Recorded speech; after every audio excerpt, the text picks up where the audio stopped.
Hello, welcome to From the South. I'm Laura Prada from the Telesur Studios in Caracas, Venezuela. We begin with the news. Stay with us.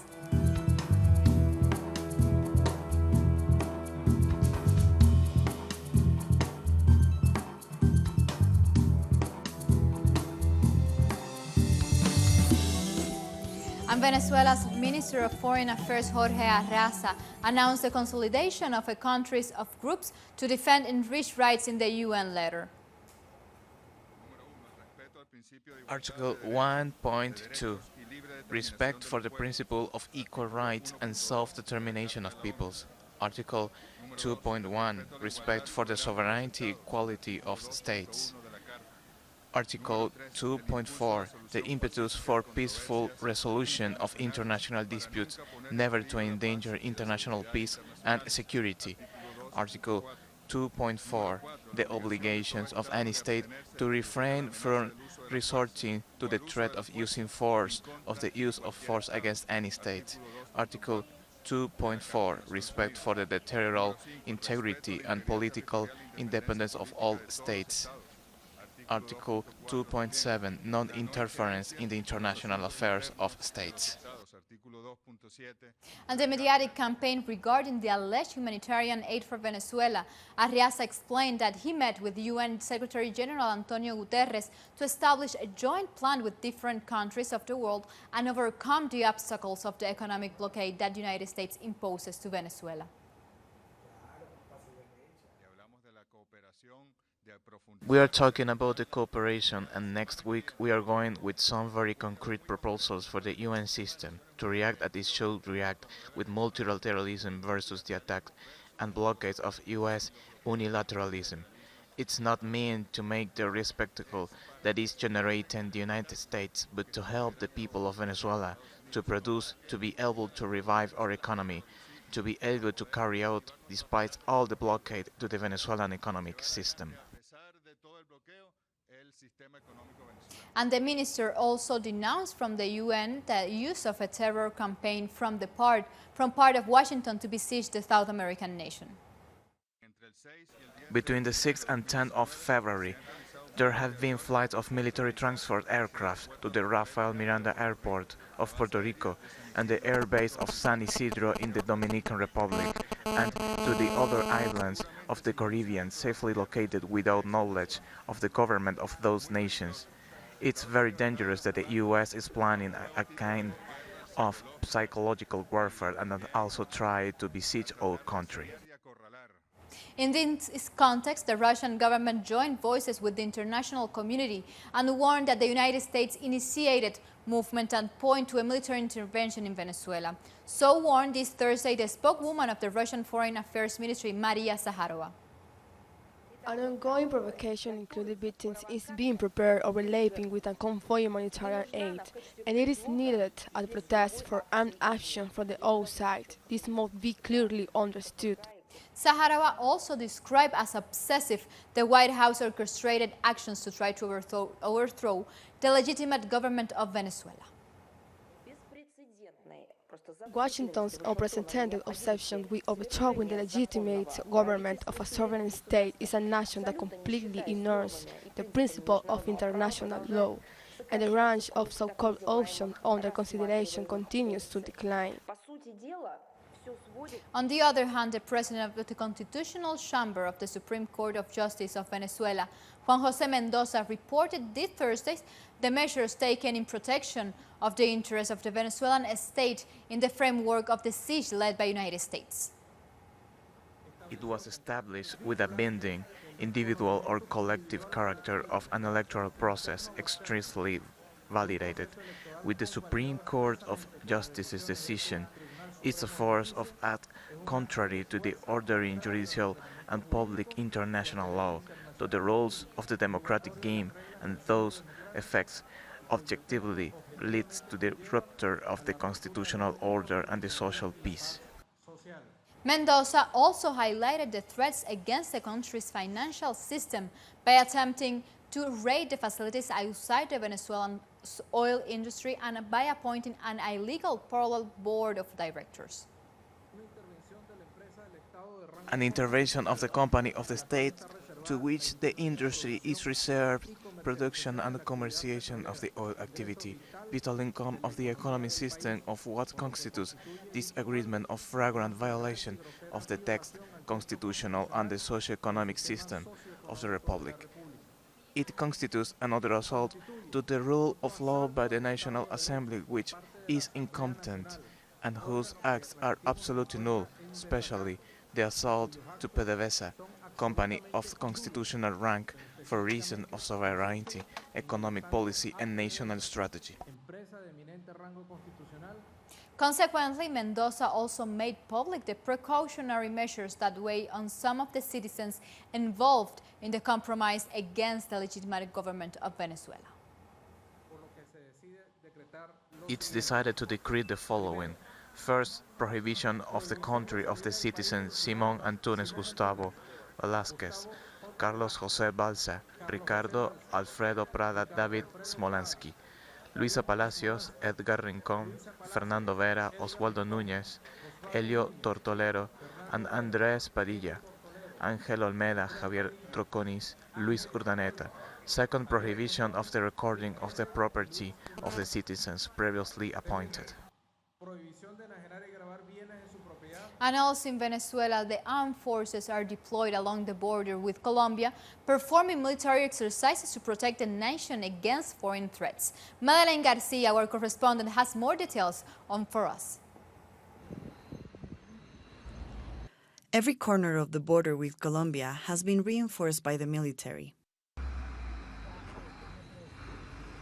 This in response to threats of military intervention from the U.S. and its Colombian allies. We are constantly patrolling here. There are 21 brigades. This is sacred land. This is the entrance to South America, and in this time of independence, we had to make a camp under military claims by the geographical location that we live in. And we also have natural resources. We have been blessed by God. The troops are deployed. The military exercise Bicentenario of Angostura 2019 is safeguarding the border from war. We are approaching the border, carrying out the exercises ordered by our constitutional president of the Bolivarian Republic of Venezuela and the commander-in-chief of the Bolivarian Armed Forces. Our country is being threatened, and our commander-in-chief ordered these exercises to strengthen our preparation in the interest of the nation. They are preparing for war, but also to defend peace. The border is very wide. Behind us is Colombia. We are pretty close. When the river is dry, we are just one step away. It's easy to come and go. Venezuela is alert. They are highly vigilant to stop any chances of foreign intervention. That will be the worst threat. The military intervention that we will face in a conflict like this can end anywhere. We're asking for Venezuela's sovereignty to be respected just like every country. Every government demands respect for their sovereignty and to solve their issues in a peaceful way under the self-determination principle of the people. We hope that all of this ends in a dialogue like the President has asked, a sincere dialogue with an open agenda without incidents, without imperialist influence, and that allows us to solve the crisis that the Venezuela is in. The armed forces join the people in calls for peace. Like this, we've come to the first break here from the South. Make sure you follow us on Twitter at Telesur English and on my account at Laura P. Telesur. Stay with us.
we are back.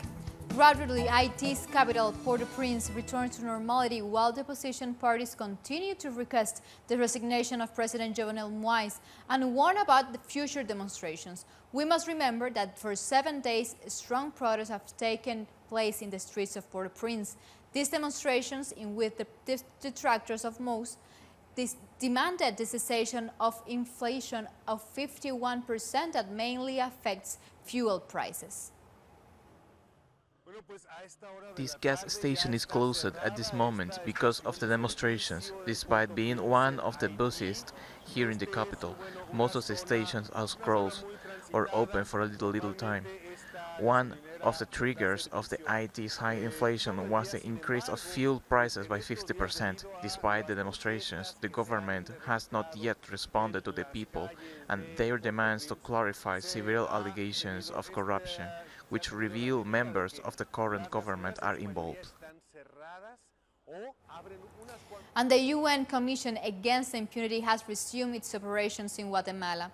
This comes after President Jimmy Morales outed the Anti-Corruption Commission in January. Staff acknowledges it was a risky decision because there is a lack of protection due to the government's decision, but the commission will now resume monitoring judicial proceedings.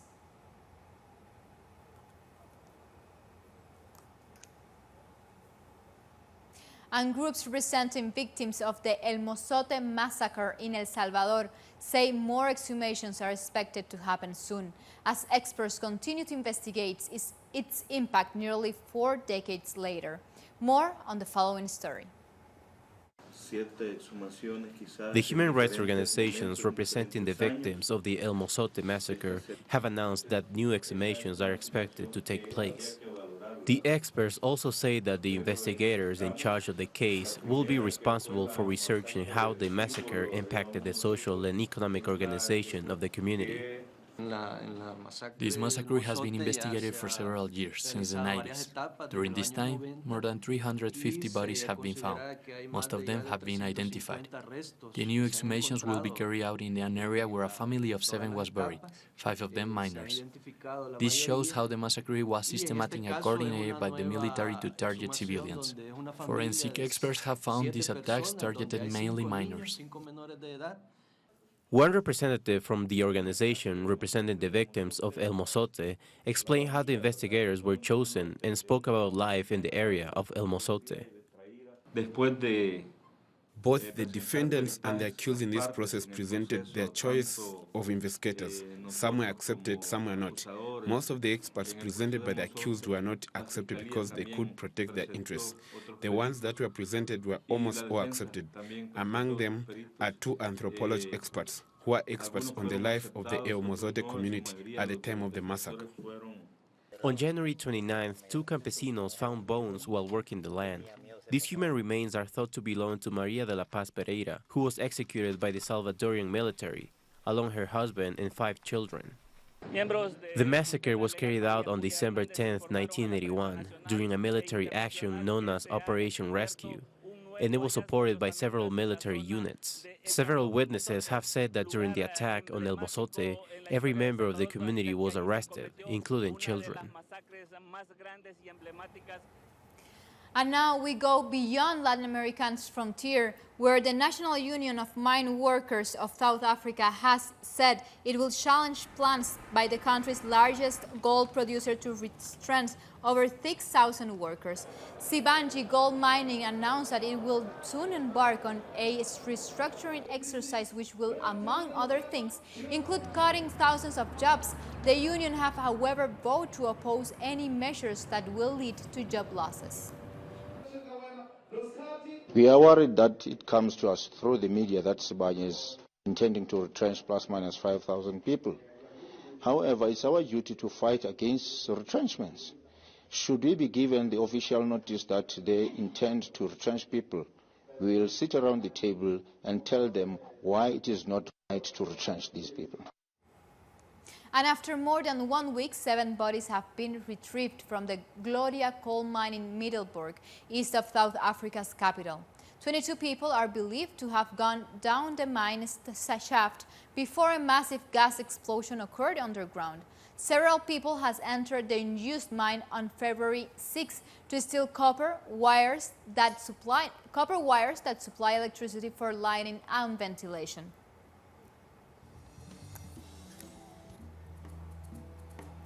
Let's make a second short break, but stay tuned.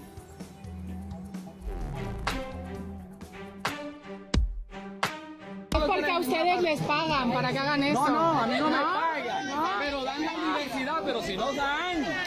Eso es lo que tenemos que defender. Primero,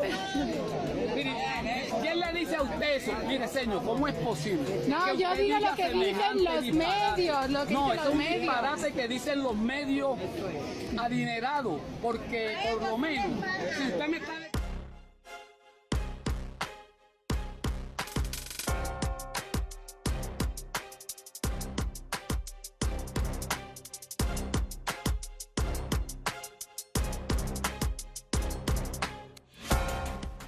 democratizan los reales de los recursos del petróleo, de las minas, de las empresas básicas, en pensiones, en universidades, en salud, en parques. Y el único presidente que yo he visto que le aporta a su pueblo ha sido Chávez y el otro. Lo que pasa es que en América Latina, y cuidado si en el mundo, ha habido otro hombre de la talla, de la calidad, que visione como visionó Chávez. Estamos apoyando a Maduro, aquí vamos a arriesgar. Ay, pero hay venezolanos que apoyan a Maduro. Claro. Es que no nos lo cuentan en los medios en España. Claro, no existen. Es que ustedes lo niegan. No existen. No le dan pase.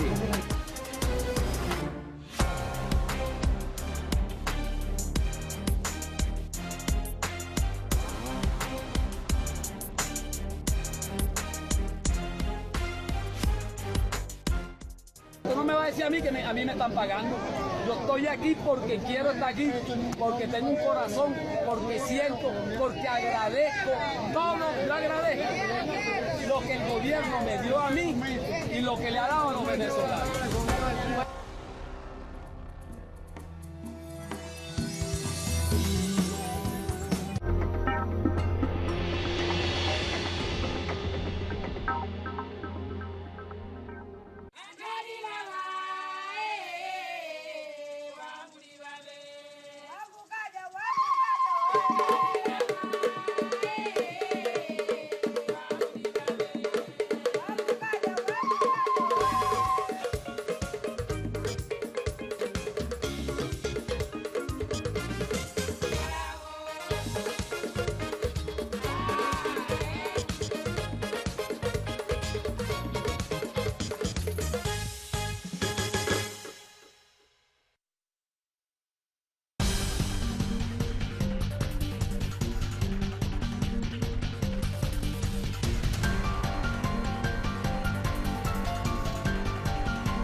And we are back, and we go to Russia, where the presidents of that country, Iran and Turkey, continue negotiating a peaceful solution for the Syrian conflict. Vladimir Putin, Hassan Rouhani, and Recep Tayyip Erdogan met in the Russian city of Sochi. They announced that dialogue rounds on Syria will continue. The three heads of state agreed that the U.S. interference puts at risk stability in the entire region. We agreed to continue with these regular meetings with experts, delegations of the guarantor countries, the Syrian parties, and the governments and the opposition, as well as UN representatives. The next round will take place as Antana by the end of March. For his part, Iran's President Hassan Rouhani warned that the United States plans to maintain its interventionist policy in Syria, despite having announced the alleged withdrawal of its troops from that Arab country. The United States announced that it would withdraw its troops from Syria, but according to our information, they intend to continue interfering in Syria affairs, regardless of the number of US soldiers remaining in Syrian territory. The Syrians are the ones to decide their own future. At least 27 members of the Islamic Revolutionary Guard Corps have been killed during an attack against a military parade on Wednesday. Other 13 agents were wounded. The Iranian government has condemned the attack and promised that those responsible will be brought to justice. This Thursday, a funeral was held for the victims.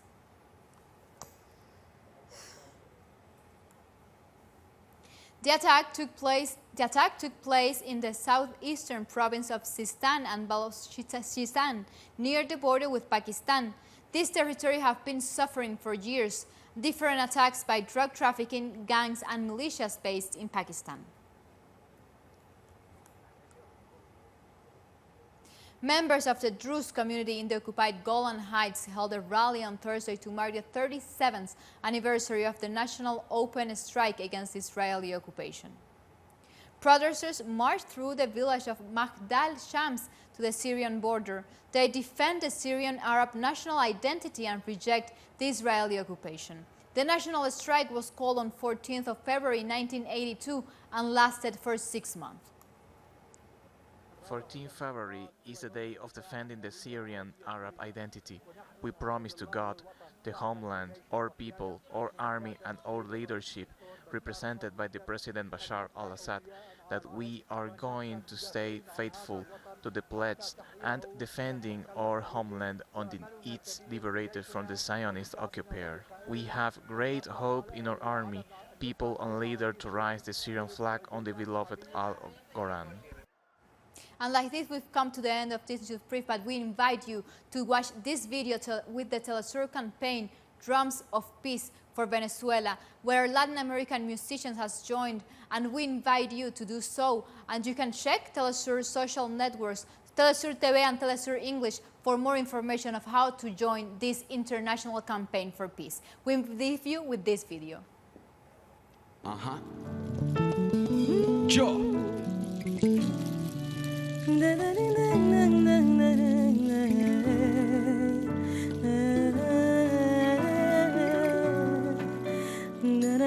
Los tambores de la paz.